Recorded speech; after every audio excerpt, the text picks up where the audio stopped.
திருமறை குர்ஆன்ல அல்ல அழகான ஒரு வசனம். இந்த ஒரு வசனம் போதும், எந்த ஆதாரம் ஒருத்தனுக்கு தெரிய தேவையே இல்லை.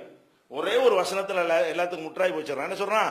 ஷஹ்ரு ரமலான் அல்லதி உன்சில பிஹில் குர்ஆன். ரமலான் மாசத்தில் தான் குர்ஆன் அருளப்பட்டது. இதுல குழப்பம் கிடையாது. ஹுதல் லின்னாஸி வ பையினாத்தி மினல் ஹுதா வல் ஃபுர்கான். அது நேர்வழியை தெளிவாக காட்டு, மக்களுக்கு நேர்வழியை காட்டக்கூடியதாக இருக்கிறது. அது முடிஞ்சிருச்சு.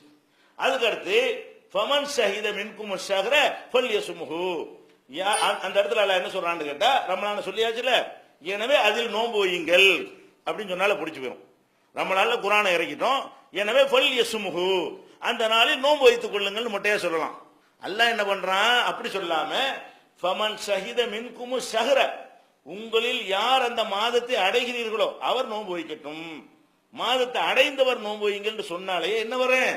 ஒரு நேரத்தில் எல்லாரும் அடைய மாட்டார்கள், ஒரு நேரத்தில் எல்லாரும் அடைவார்களே. ஆனால் யார் அடைகிறார்களோ அவர்கள் நோன்பு வையுங்கள் சொல்ல முடியுமா? சில பேர் முதல்ல அடைவார்கள், சில பேர் பின்னாடி அடைவார்கள் இருந்தா தான் அந்த வார்த்தைக்கு அர்த்தம் இருக்கும். அல்லாஹ் என்ன சொல்றான்?